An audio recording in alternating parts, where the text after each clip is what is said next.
नारायणं नमस्कृत्य नरं चैव नरोत्तमं देवीं सरस्वतीं व्यासं ततो जयमुदीरयेत्। श्रीगणेशाय नमः, श्रीसरस्वत्यै नमः, श्रीवेदव्यासाय नमः। श्रीमन महर्षि वेदव्यास प्रणीत श्री महाभारत चतुर्थ खंड हम श्रवण कर रहे हैं। आज हम 73वां अध्याय श्रवण करेंगे, त्रिसप्ततितमोध्याय। यहाँ युधिष्ठिर के मुख से अभिमन्यु वध का वृत्तांत सुनकर अर्जुन की जयद्रथ को मारने के लिए शपथपूर्ण प्रतिज्ञा। युधिष्ठिर कहते हैं कि त्वयि याते महाबाहो संशप्तकबलं प्रति प्रयत्नमकरोत्तिब्रामाचार्यो ग्रहणे मम। के महाबाहो, जब तुम समसप्तक सेना के साथ युद्ध के लिए चले गए, जब उस समय आचार्य द्रोण ने मुझे पकड़ने के लिए घोर प्रयत्न किया। वे रथों की सेना का व्यूह बनाकर बारंबार उद्योग करते थे और हम लोग रणक्षेत्र में अपनी सेना को व्यूहकार में संगठित करके सब प्रकार से द्रोणाचार्य को आगे बढ़ने से रोक देते थे। जब रथियों के द्वारा आचार्य रोक दिए गए और मैं सर्वथा सुरक्षित रह गया, तब उन्होंने अपने तीखे बाणों द्वारा हमें पीड़ा देते हुए हम लोगों पर तीव्र वेग से आक्रमण किया। द्रोणाचार्य से पीड़ित होने के कारण हम लोग उनके सैन्य व्यूह की ओर आंख उठाकर देख भी नहीं सकते थे। फिर युद्ध भूमि में उसका भेदन तो कर ही कैसे सकते थे। तब हम सब लोग अनुपम पराक्रमी अपने पुत्र सुभद्रा नंदन अभिमन्यु से बोले, तात तुम इस व्यूह का भेदन करो, क्योंकि तुम ऐसा करने में समर्थ हो। हमारे इस प्रकार आज्ञा देने पर उस पराक्रमी वीर ने अच्छे घोड़ों की भांति उस असह्य भार को भी वहन करने की प्रयत्न किया। तुम्हारे दिए हुए अस्त्र विद्या के उपदेश और पराक्रम से संपन्न बालक अभिमन्यु ने उस घोर सेना में उसी प्रकार प्रवेश किया जैसे गरुड़ समुद्र में घुस जाते हैं। तत्पश्चात हम लोग रण क्षेत्र में वीर सुभद्रा कुमार अभिमन्यु के पीछे उस व्यूह के प्रवेश करने की इच्छा से चले। हम भी उसी मार्ग में उसमें घुसना चाहते थे जिसके द्वारा उसने शत्रु सेना में प्रवेश किया था। तात ठीक उसी प्रकार उसी समय नीच सिंधु नरेश राजा जयद्रथ ने सामने आकर भगवान शंकर के दिए हुए वरदान के प्रभाव से हम सब लोगों को रोक दिया। तदंतर द्रोण, कृपाचार्य, कर्ण, अश्वत्थामा, बृहद्दल और कृतवर्मा, इन 6 महारथियों ने सुभद्रा कुमार को चारों ओर से घेर लिया। घिरा होने पर भी वह बालक पूरी शक्ति लगाकर उन सबको जीतने का प्रयत्न करता रहा, तथापि वे संख्या में अधिक थे, अतः उन समस्त महारथियों ने उसे घेर कर रथहीन कर दिया। तत्पश्चात दुशासन पुत्र ने अभिमन्यु के प्रहार से भारी प्राण संकट में पड़कर पूर्वोक्त महारथियों द्वारा रथहीन किए हुए अभिमन्यु को शीघ्र ही गदा के आघात से मार डाला। इसके पहले उसने हजारों हाथी, रथ, घोड़े और मनुष्य को मार डाला था।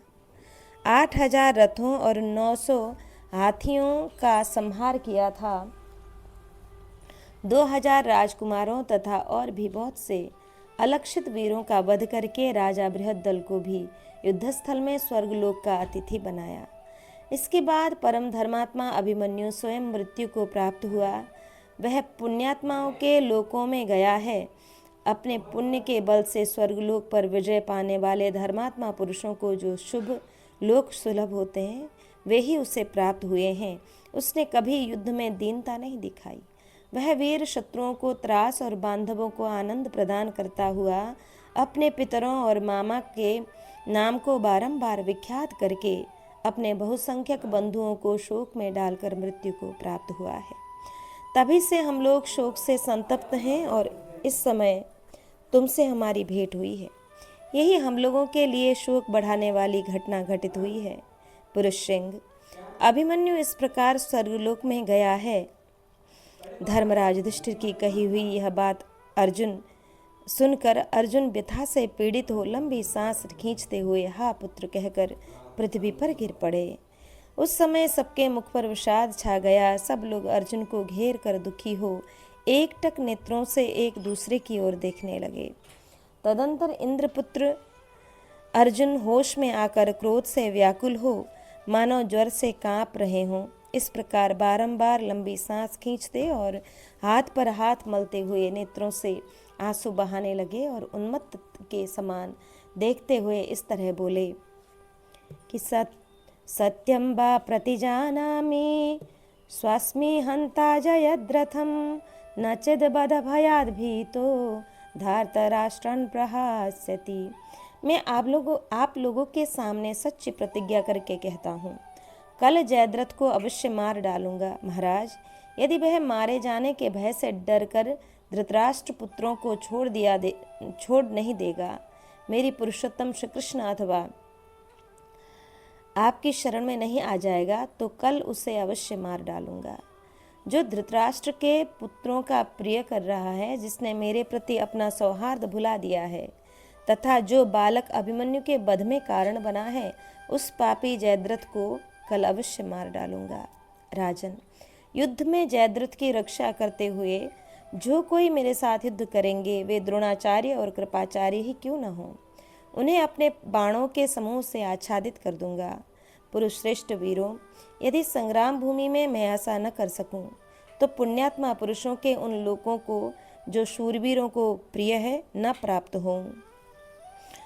माता पिता की हत्या करने वालों को जो लोग प्राप्त होते हैं, गुरु पत्नी गामी और चुगलखोरों को जिन लोगों की प्राप्ति होती है, साधु पुरुषों की निंदा करने वालों और दूसरों को कलंक लगाने वालों को जो लोग प्रिय होते हैं, धरोहर हड़पने और विश्वासघात करने वालों को जिन लोगों की प्राप्ति होती है, दूसरे के उपभोग में आई हुई स्त्री को ग्रहण करने वाले, पाप की बातें करने वाले, ब्रह्म हत्यारे और गोधातियों को जो लोग प्राप्त होते हैं, खीर, यवन, साग, खिचड़ी, हलवा, पुआ आदि को बल वैश्यदेव किए बिना ही खाने वाले मनुष्यों को जो लोग प्राप्त होते हैं, यदि मैं कल जयद्रथ का वध न कर डालूं, तो मुझे भी तत्काल उन्हीं लोकों में जाना पड़े। वेदों का स्वाध्याय अथवा अत्यंत कठोर व्रत का पालन करने वाले श्रेष्ठ ब्राह्मणी की तथा बड़े बूढ़ों, साधु पुरुषों और गुरुजनों की अवहेलना करने वाला पुरुष जिन नरकों में पड़ता है, ब्राह्मण, गौ और अग्नि को पैर से छूने वाले पुरुष की जो गति होती है, तथा जल में थूक अथवा मलमूत्र छोड़ने वालों की जो दुर्गति होती है, यदि मैं कल जयद्रथ को न मारूं, तो उसी कष्टदायिनी गति को मैं भी प्राप्त करूं। नंगे नहाने वाले तथा अतिथि को भोजन दिए बिना ही उसे असफल लौटा देने वाले पुरुष की जो गति है, घूसखोर, अत्यंत असत्यवादी तथा दूसरों के साथ वंचना, ठगी करने वालों की जो दुर्गति होती है, आत्मा का हनन करने वाले, दूसरों पर झूठे दोषारोपण करने वाले, भृत्यों की आज्ञा के अधीन रहने वाले तथा स्त्री पुत्र एवं आश्रित जनों के साथ यथायोग्य बंटवारा किए बिना ही अकेले मिष्टान्न उड़ाने वाले शुद्र पुरुषों को जिस घोर नरक की गति की प्राप्ति होती हो, यदि मैं कल जयद्रथ को न मारूं, तो मुझे भी वही दुर्गति प्राप्त हो। जो नृसिंह स्वभाव का मनुष्य शरणागत साधु पुरुष तथा आज्ञा पालन में तत्पर रहने वाले पुरुष को त्याग कर उसका भरण पोषण नहीं करता, जो उपकारी की निंदा करता है, पड़ोस में रहने वाले योग्य व्यक्ति को श्राद्ध का दान नहीं देता और अयोग्य व्यक्तियों को तथा शूद्रा के स्वामी ब्राह्मण को देता है, जो मद्य पीने वाला, धर्म मर्यादा को तोड़ने वाला, कृतघ्न और स्वामी की निंदा करने वाला है, इन सभी लोगों को जो दुर्गति प्राप्ति होती है, उसी को मैं भी शीघ्र ही प्राप्त करूं, यदि कल जयद्रथ का वध न कर डालूं।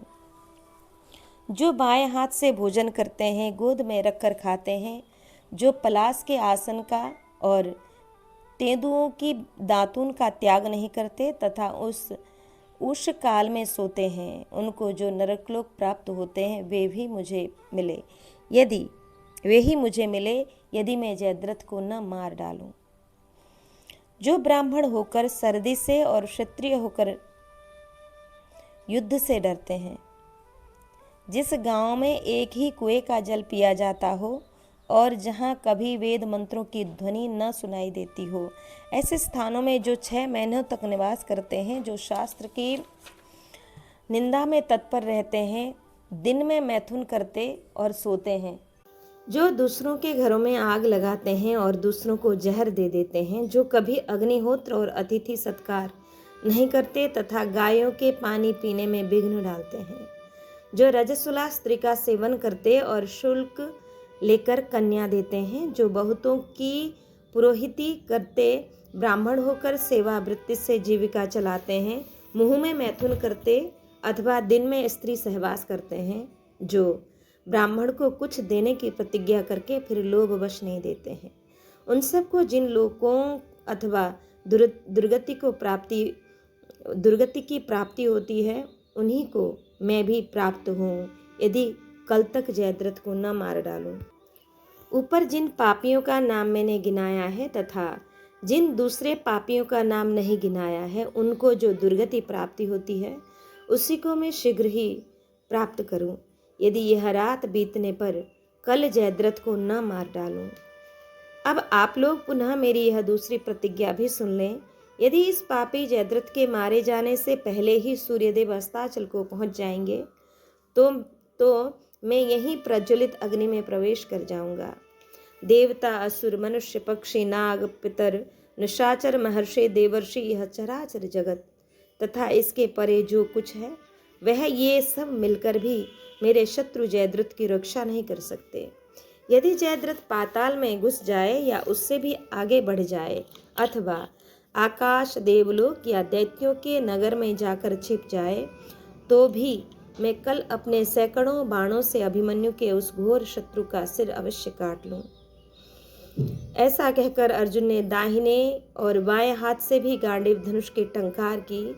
उसकी ध्वनि दूसरे शब्दों को दबाकर संपूर्ण आकाश में गूंज उठी। अर्जुन के इस प्रकार प्रतिज्ञा कर लेने पर भगवान श्री कृष्ण ने भी अत्यंत कुपित होकर पांचजन्य शंख बजाया।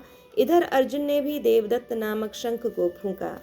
भगवान श्री कृष्ण के मुख की वायु से भीतरी भाग भर जाने के कारण अत्यंत भयंकर ध्वनि प्रकट करने वाले पांचजन्य ने आकाश, पाताल, दिशा और दिक्पालों सहित संपूर्ण जगत को कंपित कर दिया, मानो प्रलय काल आ गया हो। महामना अर्जुन ने जब उक्त प्रतिज्ञा कर ली, उस समय पांडवों के शिविर में अनेक बाजों के हजारों शब्द और पांडव वीरों का सिंहनाद भी सब ओर गूंजने लगा। तब भीमसेन ने कहा, अर्जुन, तुम्हारी प्रतिज्ञा के शब्द से और भगवान श्री कृष्ण के इस शंखनाद से मुझे विश्वास हो गया है कि यह धृतराष्ट्र पुत्र दुर्योधन अपने सगे संबंधियों सहित अवश्य मारा जाएगा।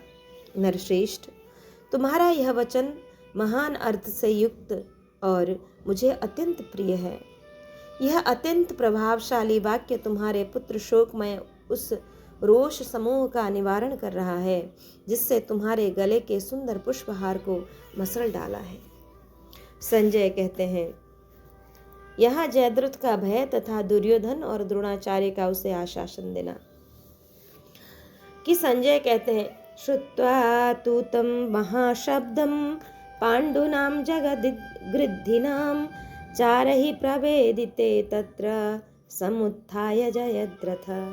राजन, सिंधुराज जयद्रथ ने जब विजयभिलाषी पांडवों का वह महान शब्द सुना और गुप्तचरों ने आकर जब अर्जुन की प्रतिज्ञा का समाचार निवेदन किया, तब वह सहसा उठकर खड़ा हो गया। उसका हृदय शोक से व्याकुल हो गया। वह दुख से व्याप्त हो शोक के विशाल एवं अगाध महासागर में डूबता हुआ सा बहुत सोच विचार कर राजाओं की सभा में गया और उन नरदेवों के समीप रोने बिलखने लगा। जयद्रथ अभिमन्यु के पिता से बहुत डर गया था, इसलिए लज्जित होकर बोला, राजाओं, कामी इंद्र ने पांडु की पत्नी के गर्भ से जिसको जन्म दिया है, वह दुर्बुद्धि अर्जुन केवल मुझको ही यमलोक भेजना चाहता है। यह बात सुनने में आई है, अतः आप लोगों का कल्याण हो। अब मैं अपने प्राण बचाने की इच्छा से अपनी राजधानी को चला जाऊंगा, अथवा क्षत्रिय शिरोमणि वीरों, आप लोग अस्त्र शस्त्र के ज्ञान में अर्जुन के समान ही शक्तिशाली हैं। उधर अर्जुन ने मेरे प्राण लेने की प्रतिज्ञा की है। इस अवस्था में आप मेरी रक्षा करें और मुझे अभय दान दें। द्रोणाचार्य, दुर्योधन, कृपाचार्य, कर्ण, मद्रराज, शल्य, बाल्हीक तथा दुशासन आदि वीर मुझे यमराज के संकट से भी बचाने में समर्थ हैं। प्रिय नरेश गण, फिर जब अकेला अर्जुन ही मुझे मारने की इच्छा रखता है तो उसके हाथ से आप समस्त भूपति गण मेरी रक्षा क्यों नहीं कर सकते हैं। राजाओं, पांडवों का हर्षनाद सुनकर मुझे महान भय हो रहा है। मरणासन्न मनुष्य की भांति मेरे सारे अंग शिथिल होते जा रहे हैं। उस प्रतिज्ञा को देवता, गंधर्व, असुर, नाग तथा राक्षस भी पलट नहीं सकते हैं। फिर ये नरेश उसे भंग करने में कैसे समर्थ हो सकते हैं। अतः नरश्रेष्ठ वीरों, आपका कल्याण हो। आप लोग मुझे जाने की आज्ञा दें। मैं अवश्य अदृश्य हो जाऊंगा। पांडव मुझे नहीं देख सकेंगे। भय से व्याकुल चित्त होकर विलाप करते हुए जयद्रथ से राजा दुर्योधन ने अपने कार्य की गुरुता का विचार करके इस प्रकार कहा कि पुरुष सिंह नरश्रेष्ठ, तुम्हें भय नहीं करना चाहिए। युद्धस्थल में इन क्षत्रिय वीरों के बीच में खड़े रहने पर कौन तुम्हें मारने की इच्छा कर सकता है। मैं सूर्यपुत्र कर्ण, चित्रसेन, विभीषति, भूरिश्रवा, शल, शल्य, दुर्धर्ष वीर, वृषसेन, पुरुमित्र, जय भोज, काम्बोज राज, दक्षिण, सत्यव्रत, महाबाहु, विकर्ण, दुर्मुख, दुशासन, सुबाहु, अस्त्र शस्त्रधारी, कलिंगराज, अवंती के दोनों राजकुमार, विंद और अनुविंद, द्रोण, अश्वत्थामा और शकुनी, ये तथा और भी बहुत से नरेश जो विभिन्न देशों के अधिपति हैं, अपनी सेना के साथ तुम्हारी रक्षा के लिए चलेंगे। अतः तुम्हारी मानसिक चिंता दूर होनी चाहिए। अमित तेजस्वी सिंधुराज, तुम स्वयं भी तो रथियों में श्रेष्ठ शूरवीर हो, फिर पांडु के पुत्रों से अपने लिए भय क्यों देख रहे हो। मेरी 11 अक्षणी सेनाएं तुम्हारी रक्षा के लिए उद्यत होकर युद्ध करेंगी। अतः सिंधुराज, तुम भय मत मानो, तुम्हारा भय निकल जाना चाहिए। संजय कहते हैं, राजन, इस प्रकार आपके पुत्र दुर्योधन के आश्वासन देने पर जयद्रथ उसके साथ रात्रि के समय द्रोणाचार्य के पास गया। महाराज, उस समय उसने द्रोणाचार्य के चरण छूकर विधिपूर्वक प्रणाम किया और पास बैठाकर प्रणत भाव से इस प्रकार पूछा, दूर तक बाण चलाने में, लक्ष्य भेदने में, हाथ की फुर्ती में तथा अचूक निशाना मारने में मुझ में और अर्जुन में कितना अंतर है, यह पूज्य गुरुदेव मुझे बतावें। आचार्य, मैं अर्जुन की और अपनी विद्या विषयक विशेषता को ठीक ठीक जानना चाहता हूँ। आप मुझे यथार्थ बात बताइए। द्रोणाचार्य ने कहा, तात, यद्यपि तुम्हारा और अर्जुन का आचार्यत्व तो मैंने समान रूप से ही किया है, तथापि संपूर्ण दिव्यास्त्रों की प्राप्ति एवं अभ्यास और क्लेश सहन की दृष्टि से अर्जुन तुमसे बढ़े चढ़े हैं। वत्स, तो भी तुम्हें युद्ध में किसी प्रकार भी अर्जुन से डरना नहीं चाहिए, क्योंकि मैं उनके भय से तुम्हारी रक्षा करने वाला हूँ, इसमें संशय नहीं है। मेरी भुजाएं जिसकी रक्षा करती हों उस पर देवताओं का भी जोर नहीं चल सकता। मैं ऐसा व्यूह बनाऊंगा जिसे अर्जुन पार नहीं कर सकेंगे, इसलिए तुम डरो मत। उत्साह पूर्वक युद्ध करो और अपने क्षत्रिय धर्म का पालन करो। महारथी वीर, अपने बाप दादों के मार्ग पर चलो। तुमने वेदों का विधिपूर्वक अध्ययन करके भलीभांति अग्निहोत्र किया है, बहुत से यज्ञों का अनुष्ठान भी कर लिया है। तुम्हें तो मृत्यु का भय करना ही नहीं चाहिए, जो मंदभागी मनुष्यों के लिए दुर्लभ है। रणक्षेत्र में मृत्यु रूप उस परम सौभाग्य को पाकर तुम अपने बाहुबल से जीते हुए परम उत्तम दिव्य लोक में पहुंच जाओगे। कौरव, पांडव, वृष्टिवंशी योद्धा, अन्य मनुष्य तथा पुत्र सहित मैं, ये सभी अस्थिर नाशवान हैं, ऐसा चिंतन करो। बारी बारी से हम सभी लोग बलवान काल के हाथों मारे जाकर अपने अपने शुभाशुभ कर्मों के साथ परलोक में जाएंगे। तपस्वी लोग तपस्या करके जिन लोकों को पाते हैं, क्षत्रिय धर्म का आश्रय लेने वाले वीर क्षत्रिय उन्हें अनायास ही प्राप्त कर लेते हैं।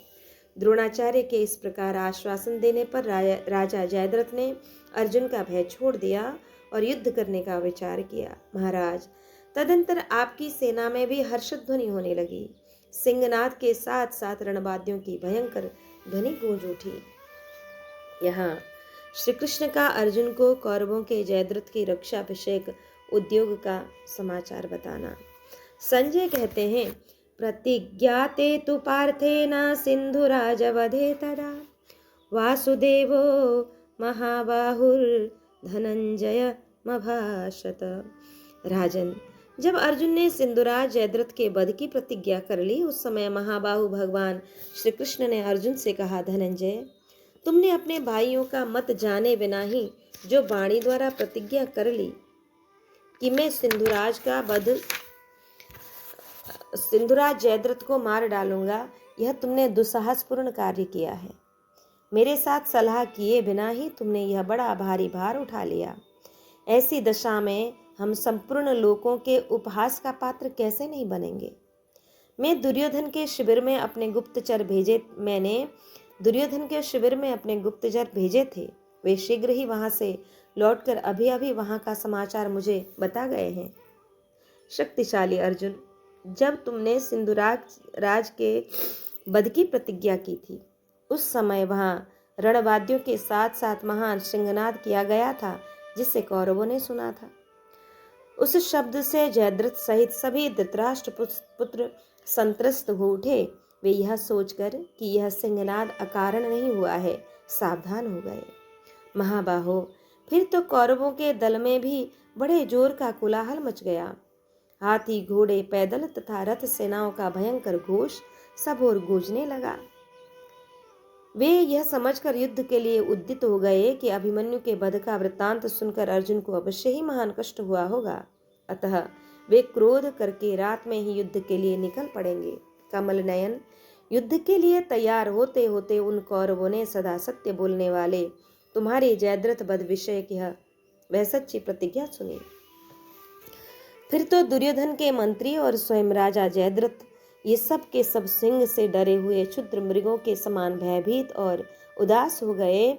तदंतर सिंधु शौभीर देश का स्वामी जयद्रथ अत्यंत दुखी और दीन हो मंत्रियों सहित उठकर अपने शिविर में आया। उसने मंत्रणा के समय अपने लिए श्रेयकर सिद्ध होने वाले समस्त कार्यों के संबंध में मंत्रियों से परामर्श करके राजसभा में आकर दुर्योधन से इस प्रकार कहा, राजन, मुझे अपने पुत्र का घातक समझकर अर्जुन कल मेरे सवेरे मुझ पर आक्रमण करने वाला है, क्योंकि उसने अपनी सेना के बीच में मेरे वध की प्रतिज्ञा की है। सभ्यसाची अर्जुन की उस प्रतिज्ञा को देवता, गंधर्व, असुर, नाग और राक्षस भी अन्यथा नहीं कर सकते। अतः आप लोग संग्राम में मेरी रक्षा करें। कहीं ऐसा न हो कि अर्जुन आप लोगों के सिर पर पैर रखकर अपने लक्ष्य तक पहुंच जाए। अतः इसके लिए आप आवश्यक व्यवस्था करें। कुरुनंदन, यदि आप युद्ध में मेरी रक्षा न कर सकें तो मुझे आज्ञा दें। राजन, मैं अपने घर चला जाऊंगा।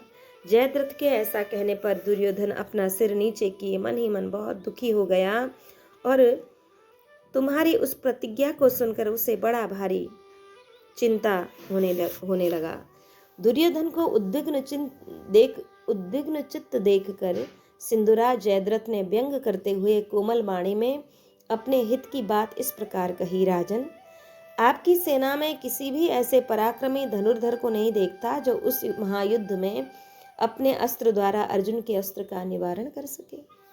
श्री कृष्ण के साथ आकर गांडीव धनुष का संचालन करते हुए अर्जुन के सामने कौन खड़ा हो सकता है।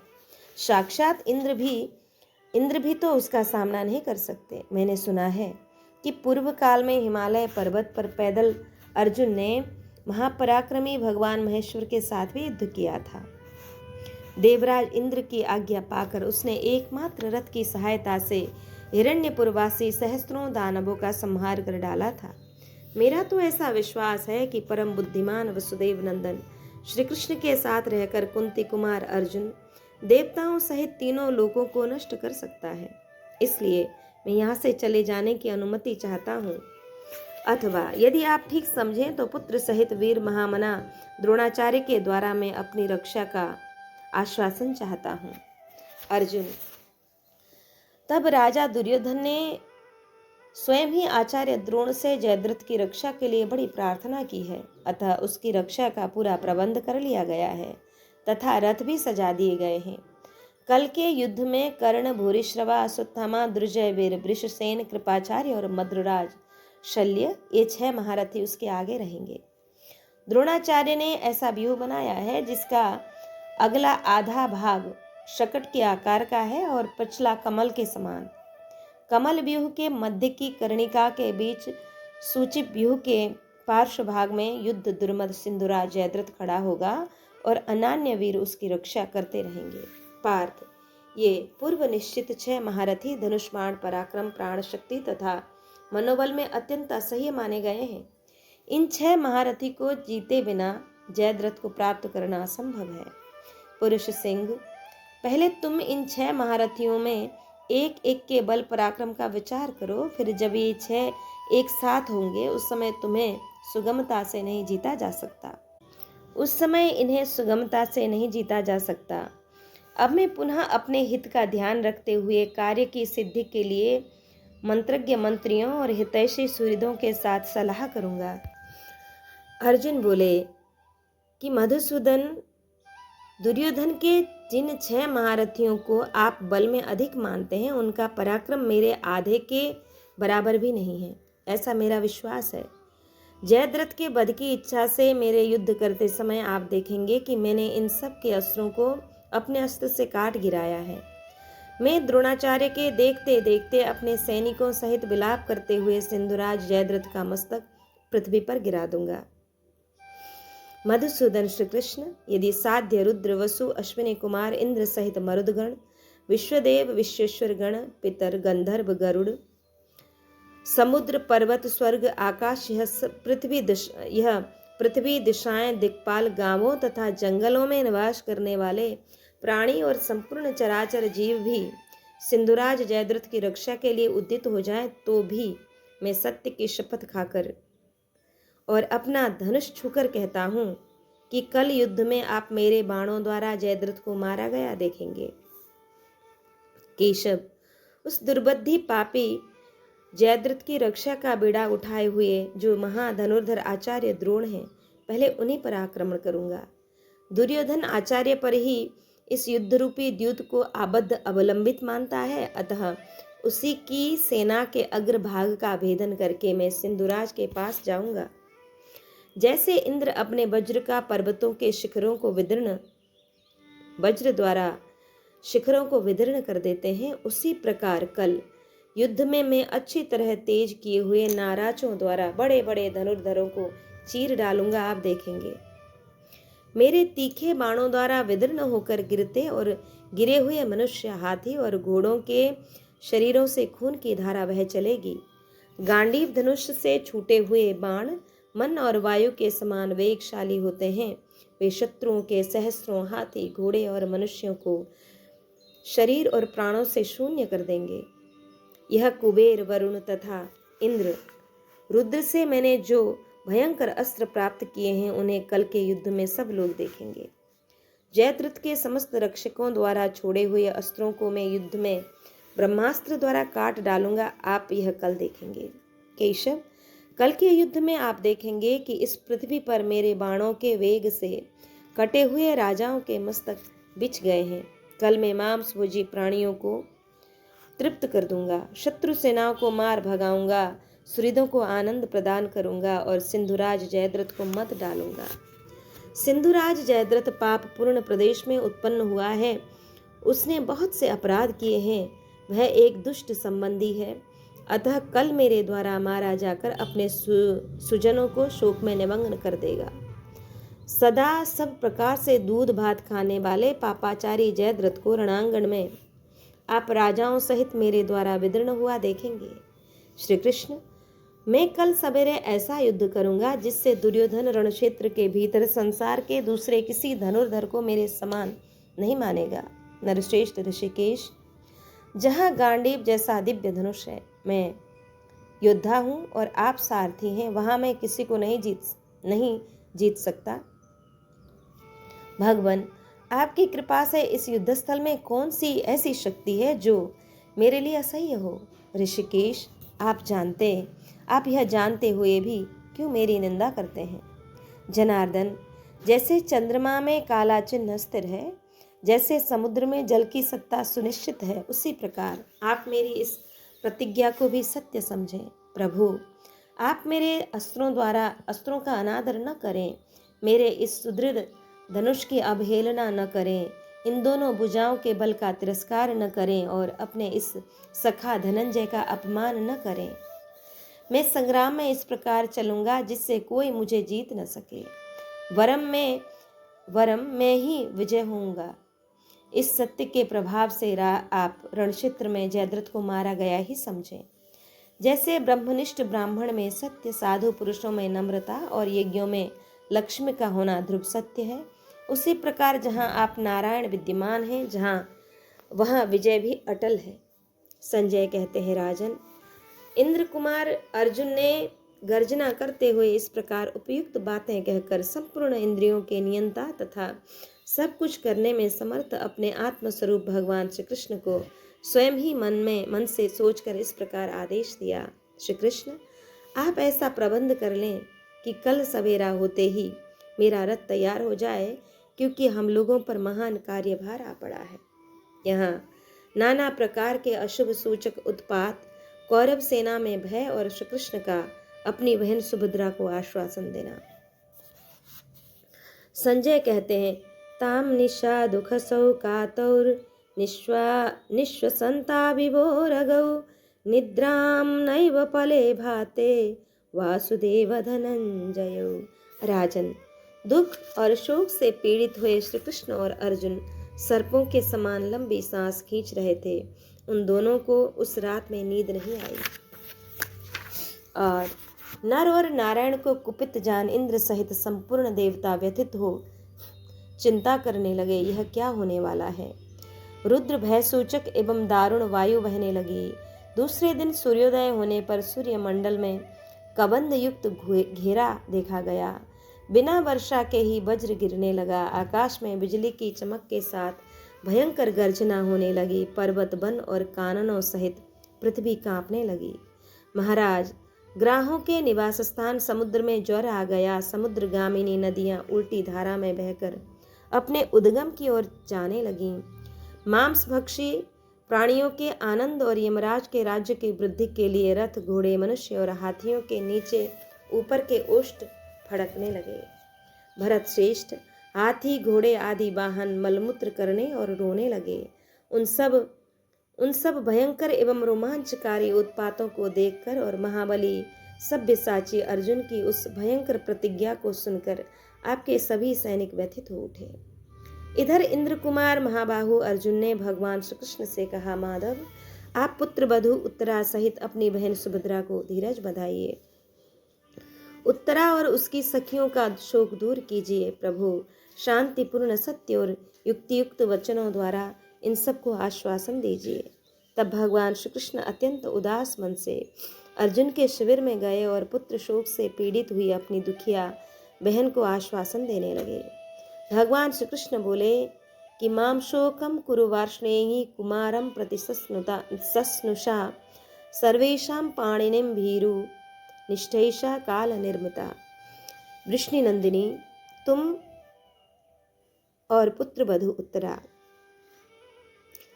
कुमार अभिमन्यु के लिए शोक न करो। भीरु, काल एक दिन सभी प्राणियों की ऐसी ही अवस्था कर देता है।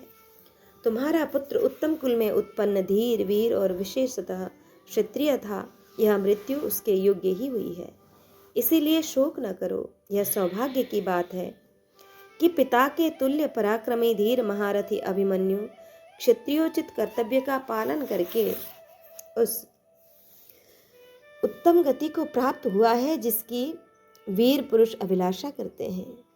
वह बहुत से शत्रुओं को जीतकर और बहुतों को मृत्यु के लोक में भेजकर पुण्यात्माओं को प्राप्त करने वाले उन अक्षय लोकों में गया है जो संपूर्ण कामनाओं को पूर्ण करने वाले हैं। तपस्या, ब्रह्मचर्य, शास्त्र ज्ञान और सद्बुद्धि के द्वारा साधु पुरुष जिस गति को पाना चाहते हैं वही गति तुम्हारे पुत्र को भी प्राप्त हुई है।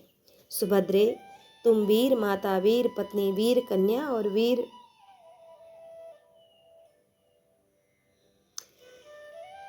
भाइयों की बहन हो, तुम पुत्र के लिए शोक न करो, वह उत्तम गति को प्राप्त हुआ है। वरारोहे, बालक की हत्या करने वाला वह पाप कर्मा पापी सिंधुराज जयद्रथ रात बीतने पर कल प्रातः होते ही अपने सुहृदों और बंधु बांधवों सहित इस अपराध का फल पाएगा। वह अमरापुरी में जाकर छिप जाए तो भी अर्जुन के हाथ से उसका छुटकारा नहीं होगा। तुम कल ही सुनोगी कि रण क्षेत्र में जयद्रथ का मस्तक काट लिया गया है और वह सम्मंतक पंचक क्षेत्र से बाहर जा गिरा है। अतः शोक त्याग दो और रोना बंद करो। शूरवीर अभिमन्यु ने क्षत्रिय धर्म को आगे रखकर सत्पुरुषों की गति पाई है, जिसे हम लोग और इस संसार के दूसरे शस्त्रधारी क्षत्रिय भी पाना चाहते हैं। सुंदरी, चौड़ी छाती और विशाल भुजाओं से सुशोभित, युद्ध से पीछे न हटने वाला तथा शत्रु पक्ष के रथियों पर विजय पाने वाला तुम्हारा पुत्र स्वर्गलोक में गया है। तुम चिंता छोड़ो। बलवान शूरवीर और महारथी अभिमन्यु पितृकुल तथा मातृकुल की मर्यादा का अनुसरण करते हुए सहस्त्रों शत्रुओं को मारकर मरा है। रानी बहन, अधिक चिंता छोड़ो और बहू को धीरज बधाओ। अपने कुल को आनंदित करने वाली क्षत्रिय कन्या, कल अत्यंत प्रिय समाचार सुनकर शोक रहित हो जाओ। अर्जुन ने जिस बात के लिए प्रतिज्ञा कर ली है वह उसी रूप में पूर्ण होगी, उसे कोई पलट नहीं सकता। तुम्हारे स्वामी जो कुछ करना चाहते हैं वह कभी निष्फल नहीं होता। यदि मनुष्य, नाग, पिशाच, निशाचर, पक्षी, देवता और असुर भी रणक्षेत्र में आए हुए सिंधुराज जयद्रथ की सहायता के लिए आ जाएं, तो भी वह कल उन सहायकों के साथ ही जीवन से हाथ धो बैठेगा। सुभद्रा का विलाप और श्री कृष्ण का सबको आश्वासन। कि संजय कहते हैं, एतत् श्रुत्वा वचस्तस्य केशवस्य महात्मनः सुभद्रा पुत्र शोकार्ता विललाप दुख सुदुखितः। कि राजन, महात्मा केशव का यह कथन सुनकर पुत्र शोक से व्याकुल और अत्यंत दुखित हुई सुभद्रा इस प्रकार विलाप करने लगी कि हा पुत्र, हा बेटा अभिमन्यु, तुम मुझ अभागिनी के गर्भ में आकर क्रमशः पिता के तुल्य पराक्रमी होकर युद्ध में मारे कैसे गए। वत्स, नील कमल के समान श्याम सुंदर दंत पंक्तियों से सुशोभित मनोहर नेत्रों वाला तुम्हारा मुख आज युद्ध की धूल से आच्छादित होकर कैसा दिखाई देता होगा। बेटा, तुम शूरवीर थे, युद्ध से कभी पीछे पैर नहीं हटाते थे। मस्तक, ग्रीवा, बाहु और कंधे आदि तुम्हारे सभी अंग सुंदर थे और छाती चौड़ी थी। उदर एवं नाभि देश नीचा था। समस्त अंग मनोहर और हृष्ट पुष्ट थे। संपूर्ण इंद्रियां, विशेषतः नेत्र बड़े सुंदर थे तथा तुम्हारे सारे अंग शस्त्र जनित आघात से व्याप्त थे। इस दशा में तुम धरती पर पड़े होगे और निश्चय ही समस्त प्राणी उदय होते हुए चंद्रमा के समान तुम्हें देख रहे होंगे। हाय, पहले जिसके शयन करने के लिए बहुमूल्य बिछोने से ढकी हुई शैया बिछाई जाती थी, वही बेटा अभिमन्यु सुख भोगने के योग्य होकर भी आज बाण बिंद शरीर से भूतल पर कैसे सो रहा होगा। जिस महाबाहु वीर के पास पहले सुंदरी स्त्रियां बैठा करती थी, वही आज युद्ध भूमि में पड़ा होगा और उसके आसपास सियारिनें बैठी होंगी। यह सब कैसे संभव हुआ। पहले हर्ष में भरे हुए सूत, मागध और बंदीजन जिसकी स्तुति किया करते थे, उसी की आज विकट गर्जना करते हुए भयंकर मांसभक्षी जंतुओं के समुदाय उपासना करते होंगे। शक्तिशाली पुत्र, तुम्हारे रक्षक पांडवों, वृष्णि वीरों तथा पांचाल वीरों के होते हुए भी तुम्हें अनाथ की भांति किसने मारा। बेटा, तुम्हें देखने के लिए मेरी आंखें तरस रही हैं, इसकी प्यास नहीं बुझी। अनग, कितनी मंद भागिनी हूँ, निश्चय ही आज मैं यमलोक को चली जाऊंगी। वत्स, बड़े बड़े नेत्र, सुंदर केश, प्रांत, मनोहर वाक्य और उत्तम सुगंध से युक्त तुम्हारा घाव रहित सुंदर मुख में फिर कब देख पाऊंगी। भीमसेन के बल को धिक्कार है, अर्जुन के धनुष धारण को धिक्कार है, वृष्णिवंशी वीरों के पराक्रम को धिक्कार है तथा पांचालों के बल को भी धिक्कार है। के चेदी तथा मत्स्य देश के वीरों और श्रृंजयवंशी क्षत्रियों को भी धिक्कार है, जो युद्ध में गए हुए तुम जैसे वीर की रक्षा न कर सके। अभिमन्यु को न देखने के कारण मेरे नेत्र शोक से व्याकुल हो रहे हैं। आज मुझे सारी पृथ्वी सोनी कांतिहीन दिखाई देती है। वसुदेव नंदन श्री कृष्ण के भांजे और गांडीवधारी अर्जुन के अतिरथी वीर पुत्र अभिमन्यु को आज मैं धरती पर पड़ा हुआ कैसे देख सकूंगी। बेटा आओ आओ, तुम्हें प्यास लगी होगी। तुम्हें देखने के लिए प्यासी हुई मुझ अभागिनी माता की गोद में बैठकर मेरे दूध से भरे हुए इन स्तनों को शीघ्र पी लो। हा वीर, तुम सपने में मिले हुए धन की भांति मुझे दिखाई दिए और नष्ट हो गए। अहो, यह मनुष्य जीवन पानी के बुलबुले के समान चंचल एवं अनित्य है। बेटा, तुम्हारी यह तरुणी पत्नी तुम्हारे विरह शोक में डूबी हुई है। जिसका बछड़ा खो गया हो उस गाय की भांति व्याकुल है। मैं इसे कैसे धीरज बंधाऊंगी। यह उत्तरा जाति से उत्तम, सुशीला, प्रिय भाषिणी, यशस्विनी तथा मेरी प्यारी बहू है। यह सुकुमारी है। इसके नेत्र बड़े बड़े और पूर्ण मुख पूर्णिमा के चंद्रमा की भांति परम मनोहर है। इसके अंग नूतन पल्लवों के समान कृश है। यह मत वाले हाथी के समान मंद गति से चलने वाली है। इसके होठ बिंब फल के समान लाल हैं। बेटा अभिमन्यु, तुम मेरी इस बहू को धीरे धीरे हृदय से लगाकर आनंदित करो। अहो वत्स, जब पुत्र के होने का फल मिलने का समय आया है, तब तुम मुझे अपने दर्शनों के लिए भी तरसती हुई छोड़कर असमय में ही चल बसे। निश्चय ही काल की गति बड़े बड़े विद्वानों के लिए भी अत्यंत दुर्बोध है। जिसके अधीन होकर तुम श्री कृष्ण जैसे संरक्षक के रहते हुए संग्राम भूमि में अनाथ की भांति मारे गए। वत्स, यज्ञकर्ता, दानी, जितेंद्रिय, ब्रह्मवेत्ता, ब्राह्मण, ब्रह्मचारी, पुण्य तीर्थों में नहाने वाले, कृतज्ञ, उदार, गुरु सेवा परायण और सहस्त्रों की संख्या में दक्षिणा देने वाले धर्मात्मा पुरुषों को जो गति प्राप्त होती है वह तुम्हें भी मिले। सहस्त्र गोदान करने वाले, यज्ञ के लिए दान देने वाले तथा मन के अनुरूप सब सामग्रियों सहित निवास स्थान प्रदान करने वाले पुरुषों को जो शुभ गति प्राप्त होती है वही तुम्हें भी मिले। जो शरणागत वत्सल ब्राह्मणों के लिए निधि स्थापित करते हैं तथा किसी भी प्राणी को दंड नहीं देते, उन्हें जिस गति की प्राप्ति होती है बेटा, वही गति तुम्हें भी प्राप्त हो।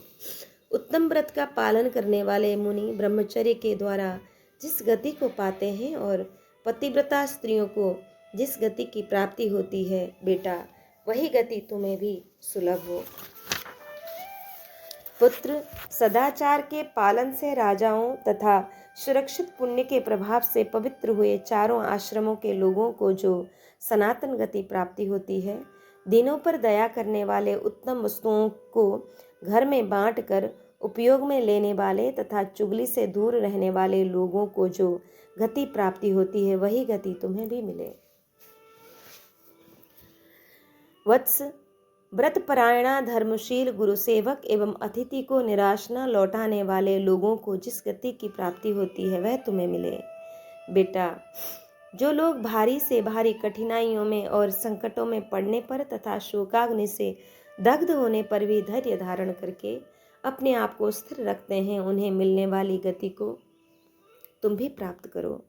जो सदा इस जगत में माता पिता की सेवा करते हैं और अपनी ही स्त्री में अनुराग रखते हैं, उनकी जैसी गति होती है वही तुम्हें भी प्राप्त हो। पुत्र, ऋतुकाल में अपने स्त्री से सहवास करते हुए पराई स्त्रियों से सदा दूर रहने वाले मनुष्य पुरुषों को जो गति प्राप्त होती है वही तुम्हें भी मिले। जो ईर्ष्या दोष से दूर रहकर समस्त प्राणियों को सद्भाव से देखते हैं तथा जो किसी के मर्म स्थान को वाणी द्वारा चोट नहीं पहुंचाते एवं सबके प्रति क्षमा भाव रखते हैं, उनकी जो गति होती है उसी को तुम भी प्राप्त करो। पुत्र, जो मद्य और मांस का सेवन नहीं करते, मद, दंभ और असत्य से अलग रहते और दूसरों को संताप नहीं देते हैं, उन्हें मिलने वाली सद्गति तुम्हें भी प्राप्त हो। बेटा, संपूर्ण शास्त्रों के ज्ञाता, लज्जाशील, ज्ञान से परितृप्त, जितेंद्रिय श्रेष्ठ पुरुष जिस गति को पाते हैं उसी को तुम भी प्राप्त करो। इस प्रकार उत्तरा सहित विलाप करती हुई, दीन, दुखी एवं शोक से दुर्बल सुभद्रा के पास उस समय द्रौपदी भी आ पहुंची। राजन, वे सब की सब अत्यंत दुखी हो इच्छा अनुसार रोती और विलाप करती हुई पगली सी हो गईं और मूर्छित होकर पृथ्वी पर गिर पड़ी। तब कमल नयन भगवान श्री कृष्ण अत्यंत दुखी हो उन सबको होश में लाने के लिए उपचार करने लगे। उन्होंने अपनी दुखिनी बहन सुभद्रा पर जल छिड़क कर नाना प्रकार के हितकर वचन कहते हुए उसे आश्वासन दिया। पुत्र शोक से मर्माहत हो वह रोती हुई कांप रही थी और अचेत सी हो गई थी। उस अवस्था में भगवान ने उससे कहा, सुभद्रे, तुम पुत्र के लिए शोक न करो। द्रुपद कुमारी, तुम उत्तरा को धीरज बंधाओ, वह क्षत्रिय शिरोमणि सर्वश्रेष्ठ गति को प्राप्त हुआ है। सुमुखी, हमारी इच्छा तो यह है कि हमारे कुल में और भी जितने पुरुष हैं वे सब यशस्वी अभिमन्यु की ही गति प्राप्त करें। तुम्हारे महारथी पुत्र ने अकेले ही आज जैसा पराक्रम किया है उसे हम और हमारे सुहृद भी कार्य रूप में परिणत करें। इस प्रकार अपनी बहन सुभद्रा, उत्तरा तथा द्रौपदी को आश्वासन देकर शत्रुदमन महाबाहु श्री कृष्ण पुनः अर्जुन के ही पास चले आए। राजन, तदंतर श्री कृष्ण राजाओं, बंधुजनों तथा अर्जुन से अनुमति ले अंतःपुर में गए और राजा लोग भी अपने अपने शिविर में चले गए। यहाँ श्री कृष्ण का अर्जुन की विजय के लिए रात्रि में भगवान शिव का पूजन करवाना, जागते हुए पांडव सैनिकों की अर्जुन के लिए शुभाशंसा तथा अर्जुन की सफलता के लिए श्री कृष्ण के दारुक के प्रति उत्साह भरे वचन, ततुर्जुनस्य भवनं प्रविश्य प्रतिमं विभु स्पृष्ट बांभ पुंडरीकाक्ष स्थंडिले शुभ लक्षणे। राजन, तदंतर कमल नयन भगवान श्री कृष्ण ने अर्जुन के अनुपम भवन में प्रवेश करके जल का स्पर्श किया और शुभ लक्षणों से युक्त वेदी पर वैदुर्यमणि के सदृश कुशों की सुंदर शैया बिछाई। तत्पश्चात विधिपूर्वक मंगल, परम मंगलकारी अक्षत, गंध एवं पुष्पमाला आदि से उस शैया को सजाया। उसके चारों ओर उत्तम आयुध रख दिए। उसके बाद जब अर्जुन आचमन कर चुके तब विनीत सुशिक्षित चारकों ने उन्हें दिखाते हुए उनके निकट ही भगवान शंकर का निशीथ पूजन किया। तत्पश्चात अर्जुन ने प्रसन्न चित्त होकर श्री कृष्ण को गंध और मालाओं से अलंकृत करके रात्रि का वह सारा उपहार उन्हीं को समर्पित किया। तब मुस्कुराते हुए भगवान गोविंद अर्जुन से बोले, कुंती कुमार, तुम्हारा कल्याण हो, अब शयन करो, मैं तुम्हारे कल्याण साधन के लिए जा रहा हूँ। ऐसा कहकर वह अस्त्र शस्त्र लिए हुए मनुष्यों को द्वारपाल एवं रक्षक नियुक्त करके भगवान श्री कृष्ण दारुक के साथ अपने शिविर में गए। वहाँ बहुत से कार्यों का चिंतन करते हुए उन्होंने शुभ्र सैया पर शयन किया। कमल नयन भगवान श्री कृष्ण सबके ईश्वरों के भी ईश्वर हैं, उनका यश महान है। वे विष्णु रूप गोविंद अर्जुन का प्रिय करने वाले हैं और सदा उनके कल्याण की कामना रखते हैं। उन युक्तात्मा श्री हरि ने उत्तम योग का आश्रय ले अर्जुन के लिए वह सारा विधि विधान संपन्न किया जो उनके शोक और दुख को दूर करने वाला तथा तेज और कांति को बढ़ाने वाला था। राजन, उस रात में पांडवों के शिविर में कोई नहीं सोया। सब लोगों में जागरण का आवेश हो गया था।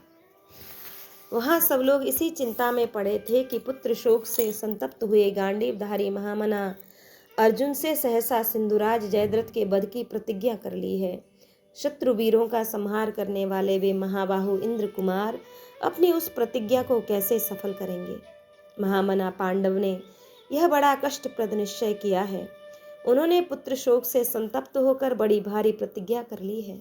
उधर राजा जयद्रथ का पराक्रम भी महान है, तथापि अर्जुन अपनी उस प्रतिज्ञा को पूरी कर लेंगे क्योंकि उनके भाई भी बड़े पराक्रमी हैं और उनके पास सेनाएं भी बहुत हैं। धृतराष्ट्र पुत्र दुर्योधन ने जयद्रथ को सब बातें बता दी होंगी। अर्जुन युद्ध में सिंधुराज जयद्रथ को मारकर पुनः सकुशल लौट आवे, यही हमारी शुभकामना है। अर्जुन शत्रुओं को जीतकर अपना व्रत पूरा करें। यदि वे कल सिंधुराज को न मार सके तो अग्नि में प्रवेश कर जाएंगे। कुंती कुमार धनंजय अपनी बात झूठी नहीं कर सकते। यदि अर्जुन मर गए तो धर्मपुत्र युधिष्ठिर कैसे राजा होंगे। पांडुनंदन युधिष्ठिर ने अर्जुन पर ही सारा विजय का भार रख दिया। यदि हम लोगों का किया हुआ कुछ भी सत्कर्म शेष हो, यदि हमने दान और होम किए हों, तो हमारे उन सभी शुभ कर्मों के फल से सव्यसाची अर्जुन अपने शत्रुओं पर विजय प्राप्त करें। राजन, प्रभु इस प्रकार बातें करते और अर्जुन की विजय चाहते हुए उन सभी सैनिकों की वह रात्रि महान कष्ट से बीती और भगवान श्री कृष्ण उस रात्रि के मध्यकाल में जाग उठे और अर्जुन की प्रतिज्ञा को स्मरण करके दारुक से बोले, दारुक, अपने पुत्र अभिमन्यु के मारे जाने से शोकार्त होकर अर्जुन ने यह प्रतिज्ञा कर ली है कि मैं कल जयद्रथ का वध कर डालूंगा। यह सब सुनकर दुर्योधन अपने मंत्रियों के साथ ऐसी मंत्रणा करेगा जिससे अर्जुन समरभूमि में जयद्रथ को मार न सके। वे सारी अक्षयणी सेनाएं जयद्रथ की रक्षा करेंगी तथा संपूर्ण अस्त्र विधि के पारंगत विद्वान द्रोणाचार्य भी अपने पुत्र अश्वत्थामा के साथ उसकी रक्षा में रहेंगे। त्रिलोकी के एकमात्र वीर हैं सहस्त्र नेत्रधारी इंद्र, जो दैत्यों और दानवों के भी दर्प का दलन करने वाले हैं, परंतु वे भी द्रोणाचार्य से सुरक्षित जयद्रथ को युद्ध में मार नहीं सकते। अतः मैं कल वह युद्ध करूंगा जिससे कुंती पुत्र अर्जुन सूर्यदेव के अस्त होने से पहले जयद्रथ को मार डालेंगे। मुझे स्त्री मित्र कुटुंबीजन भाई बंधु तथा दूसरा कोई भी कुंती पुत्र अर्जुन से अधिक प्रिय नहीं है। दारुक, मैं अर्जुन से रहित इस संसार को 2 घड़ी भी नहीं देख सकता। ऐसा हो ही नहीं सकता कि मेरे रहते हुए अर्जुन का कोई अनिष्ट करे। मैं अर्जुन के लिए हाथी घोड़े कर्ण और दुर्योधन सहित उन समस्त शत्रुओं को जीतकर सहसा उनका संहार कर डालूंगा। दारुक, कल के महासमर में तीनों लोक धनंजय के लिए युद्ध में पराक्रम प्रकट करते हुए मेरे बल और प्रभाव को देखें। दारुक, कल युद्ध में मैं सहस्त्रों राजाओं तथा सैकड़ों राजकुमारों को उनके घोड़े हाथी एवं रथों सहित मार भगाऊंगा। तुम कल देखोगे कि मैंने समरांगण में कुपित हो पांडुपुत्र अर्जुन के लिए सारी राजसेना को चक्र से चूर चूर करके धरती पर मार गिराया है। कल देवता गंधर्व पिशाच नाग तथा राक्षस आदि समस्त लोग यह अच्छी तरह जान लेंगे कि मैं सव्यसाची अर्जुन का हितैषी मित्र हूँ। जो अर्जुन से द्वेष करता है वह मुझसे द्वेष करता है और जो अर्जुन का अनुगामी है वह मेरा अनुगामी है। तुम अपनी बुद्धि से यह निश्चय कर लो कि अर्जुन मेरा आधा शरीर है। कल प्रातः काल तुम शास्त्र विधि के अनुसार मेरे उत्तम रथ को सुसज्जित करके सावधानी के साथ युद्धस्थल में चलना। सूत, कौमोद की गदा, दिव्य शक्ति चक्र, धनुष बाण तथा अन्य सब आवश्यक सामग्रियों को रथ पर रखकर उसके पिछले भाग में समरांगण में रथ पर शोभा पाने वाले वीर विनता नंदन गरुड़ के चिन्ह वाले ध्वज के लिए भी स्थान बना लेना।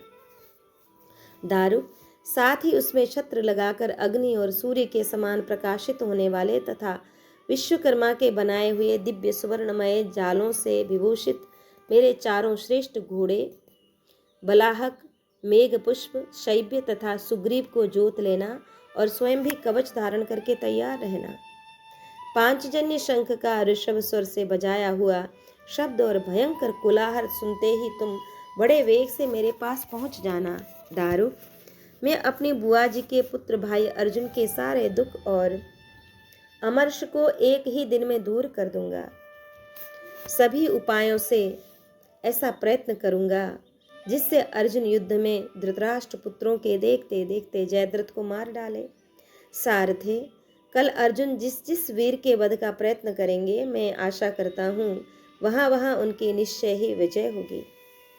तब दारुक बोला, जय एव ध्रुवस्तस्य कुत एव पराजय यस्य त्वं पुरुषव्याघ्र सारथ्यमुपजगमिवान्।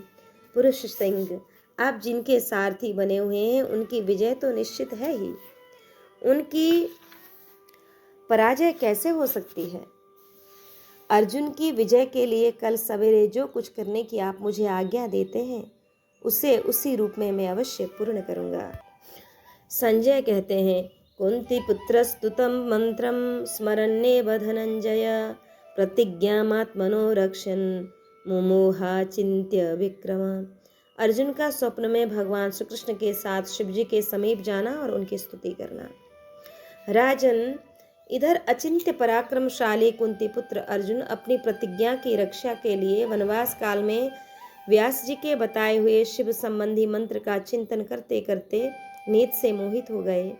उस समय स्वप्न में महातेजस्वी गरुड़ध्वज भगवान श्री कृष्ण शोक संतप्त हो चिंता में पड़े हुए कपिध्वज अर्जुन के पास आए।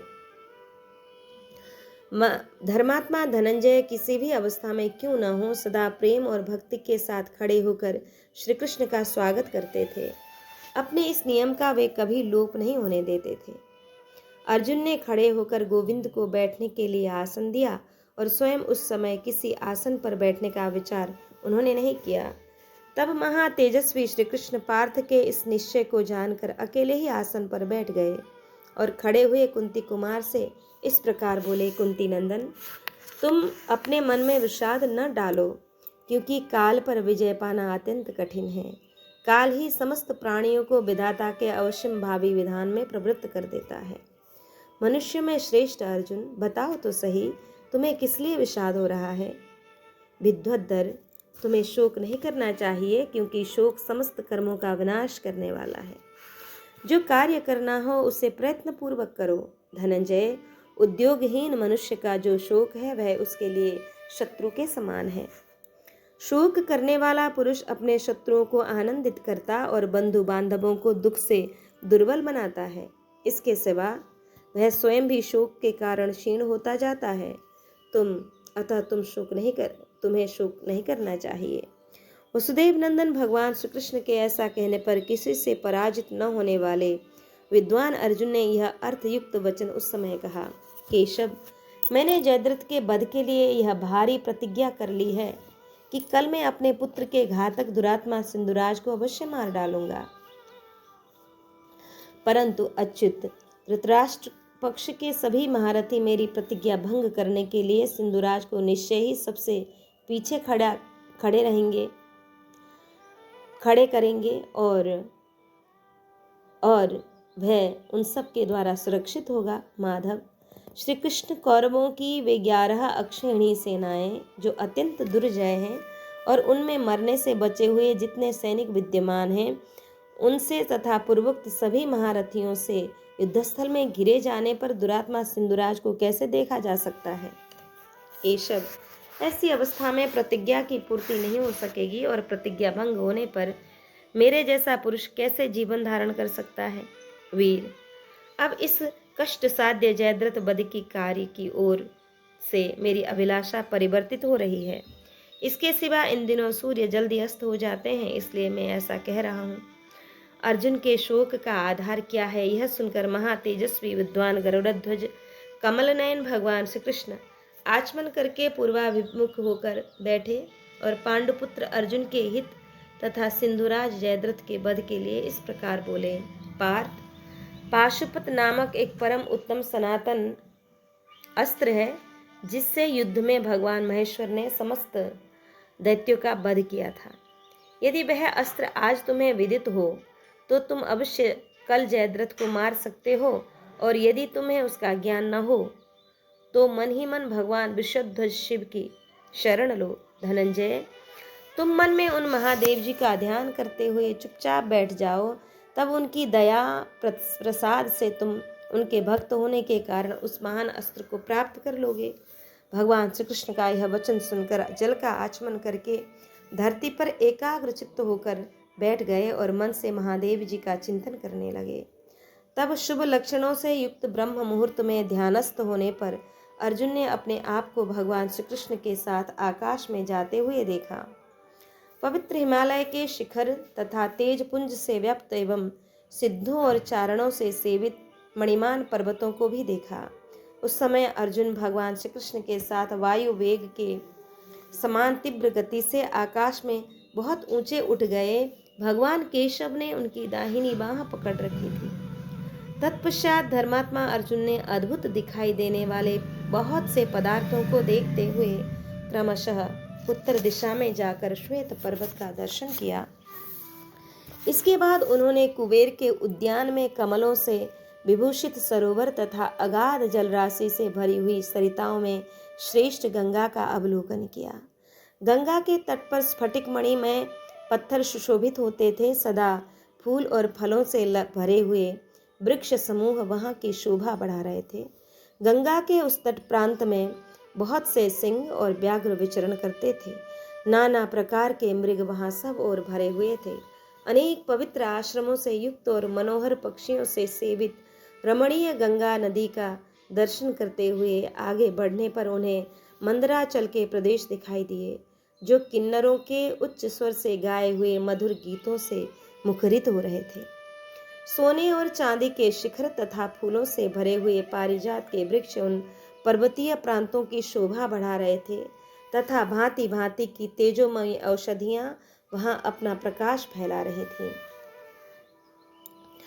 वे क्रमशः आगे बढ़ते हुए स्निग्ध कंजल राशि के समान आकार वाले काल पर्वत के समीप जा पहुंचे।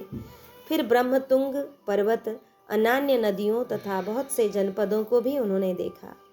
तदंतर क्रमशः उच्चतम शतभृंग, शर्याती वन, पवित्र अश्वशिर स्थान, आथर्वर्ण मुनि का स्थान और गिरिराज वृंद दंश का अवलोकन करते हुए वे महामना मंदराचल पर जा पहुंचे, जो अप्सराओं से व्याप्त और किन्नरों से सुशोभित था। उस पर्वत के ऊपर से जाते हुए श्री कृष्ण सहित अर्जुन ने नीचे देखा कि नगरों एवं गांवों के समुदाय से सुशोभित सुवर्णमय धातुओं से विभूषित तथा सुंदर झरनों से युक्त पृथ्वी के संपूर्ण अंग और चंद्रमा की किरणों से प्रकाशित हो रहे हैं।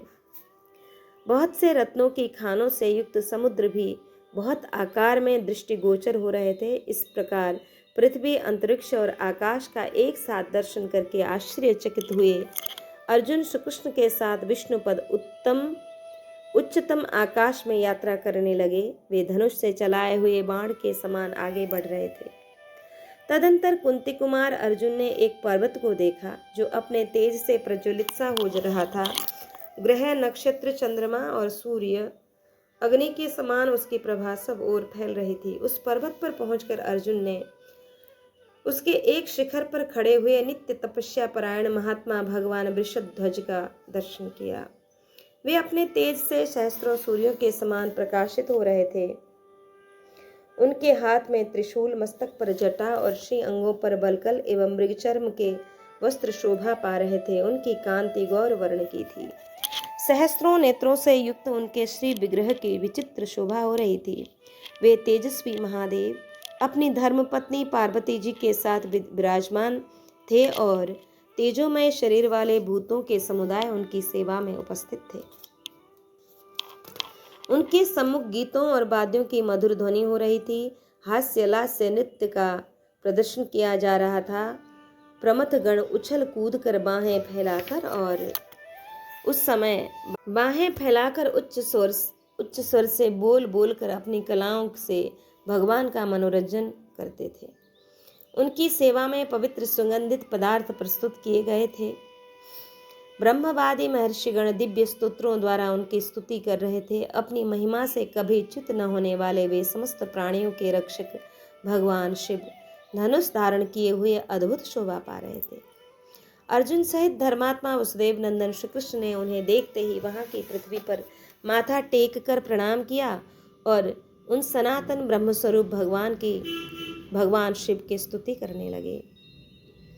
लोकादिं विश्वकर्माणा मजमीशानमव्ययं मनसः परमं योनिं हम वायु ज्योतिषाम निधिम, कि वे जगत के आदि कारण, लोक दृष्टा, अजन्मा ईश्वर, अविनाशी मन की उत्पत्ति के प्रधान कारण, आकाश एवं वायु स्वरूप तेज के आश्रय, जल की सृष्टि करने वाले, पृथ्वी के भी परम कारण, देवताओं, दानवों, यक्षों तथा मनुष्यों के भी प्रधान कारण, संपूर्ण योगों के परम आश्रय, ब्रह्मवेत्ताओं की प्रत्यक्ष निधि, चराचर जगत की सृष्टि और संहार करने वाले तथा इंद्र के ऐश्वर्य आदि और सूर्यदेव के प्रताप आदि गुणों को प्रकट करने वाले परमात्मा थे। उनके क्रोध में काल का निवास था। उस समय भगवान श्री कृष्ण ने मन, वाणी, बुद्धि और क्रियाओं द्वारा उनकी वंदना की। सूक्ष्म आध्यात्म पद की अभिलाषा रखने वाले विद्वान जिनकी शरण लेते हैं, उन्हीं कारण स्वरूप अजन्मा भगवान शिव की शरण में श्री कृष्ण और अर्जुन भी गए। अर्जुन ने भी उन्हें समस्त भूतों का आदि कारण और भूत, भविष्य एवं वर्तमान जगत का उत्पादक जानकर बारंबार उन महादेव जी के चरणों में प्रणाम किया। और उन दोनों नर और नारायण को वहां आया देख भगवान शंकर अत्यंत प्रसन्न चित्त होकर हंसते हुए से बोले, नरश्रेष्ठों, तुम दोनों का स्वागत है, उठो, तुम्हारा श्रम दूर हो। वीरों, तुम दोनों के मन की अभिष्ट वस्तु क्या है, यह शीघ्र बताओ। तुम दोनों जिस कार्य से यहाँ आए हो वह क्या है, मैं उसे सिद्ध कर दूंगा। अपने लिए कल्याणकारी वस्तु को मांगो, मैं तुम दोनों को सब कुछ दे सकता हूँ। भगवान शंकर की यह बात सुनकर अनिंदित महात्मा परम बुद्धिमान श्री कृष्ण और अर्जुन हाथ जोड़कर खड़े हो गए और दिव्य स्तोत्र द्वारा भक्ति भाव से उन भगवान शिव की स्तुति करने लगे। श्री कृष्ण और अर्जुन बोले, नमो भवाय सर्वाय रुद्राय वरदाय च पशूनां पतये नित्य मुग्राय च कदर्पिने। सबकी उत्पत्ति करने वाले, सर्व संहारकारी, रुद्र, दुख दूर करने वाले, वरदाता, पशुपति, सदा उग्र रूप में रहने वाले और जटा जूटधारी भगवान शिव को नमस्कार है। महान देवता, भयंकर रूपधारी, 3 नेत्र धारण करने वाले, शांति स्वरूप, सबका शासन करने वाले, दक्ष यज्ञनाशक तथा अंधकासुर का विनाश करने वाले भगवान शंकर को प्रणाम है। प्रभु, आप कुमार कार्तिकेय के पिता, कंठ में नील चिन्ह धारण करने वाले, लोक त्रष्टा, पिनाकधारी, भविष्य के अधिकारी, सत्य स्वरूप और सर्वत्र व्यापक हैं। आपको सदैव नमस्कार है। विशेष लोहित एवं धूम्र वर्ण वाले, मृग व्याध स्वरूप, समस्त प्राणियों को पराजित करने वाले, सर्वदा नील केश धारण करने वाले, त्रिशूलधारी, दिव्य लोचन, संहारक, पालक, त्रिनेत्रधारी, पाप रूपी, मृगों के बधिक, हिरण्य रेता, अग्नि अचिंत्य, अंबिकापति, संपूर्ण देवताओं द्वारा प्रशंसित, वृषभ चिन्ह से युक्त ध्वजा धारण करने वाले, मुंडी मस्तक जटाधारी, ब्रह्मचारी, जल में तप करने वाले, ब्राह्मण भक्त, अपराजित, विश्वात्मा, विश्व दृष्टा, विश्व को व्याप्त करके स्थित, सबके सेवन करने योग्य तथा सदा समय समस्त प्राणियों की उत्पत्ति के कारणभूत आप भगवान शिव को बारंबार नमस्कार है। ब्राह्मण जिनके मुख हैं उन सर्वस्वरूप कल्याणकारी भगवान शिव को नमस्कार है। वाणी के अधीश्वर और प्रजाओं के पालक आपको नमस्कार है। विश्व के स्वामी और महापुरुषों के पालन भगवान शिव को नमस्कार है। जिनके सहस्त्रों सिर और सहस्त्रों भुजाएं हैं, जो मृत्यु स्वरूप हैं, जिनके नेत्र और पैर भी सहस्त्रों संख्या में हैं, जिनके कर्म असंख्य हैं, उन भगवान शिव को नमस्कार है। सुवर्ण के समान जिनका रंग है, सुवर्ण में कवच धारण करते हैं, उन आप भक्त वत्सल भगवान को मेरा नित्य नमस्कार है। प्रभु, हमारा अभिष्ट वर सिद्ध हो। संजय कहते हैं, इस प्रकार महादेव जी की स्तुति करके उस समय अर्जुन सहित भगवान श्री कृष्ण ने पाशुपतास्त्र की प्राप्ति के लिए भगवान शंकर को प्रसन्न किया। इस प्रकार श्री महाभारत द्रोण पर्व के अंतर्गत प्रतिज्ञा पर्व में अर्जुन स्वप्न विषयक यह 80वां अध्याय यहाँ पूर्ण हुआ। आज के पारायण को श्री ठाकुर जी के चरण कमल में अर्पित करके हम यहाँ विश्राम लेंगे। श्री कृष्ण गोविंद हरे मुरारे, हे नाथ नारायण वासुदेव, अनंत वैकुंठ मुकुंद कृष्ण, गोविंद दामोदर माधवेति। हे कृष्ण हे यादव हे सखेते, श्री कृष्ण दामोदर माधवेति। श्री कृष्ण गोविंद हरे मुरारे, हे नाथ नारायण वासुदेव।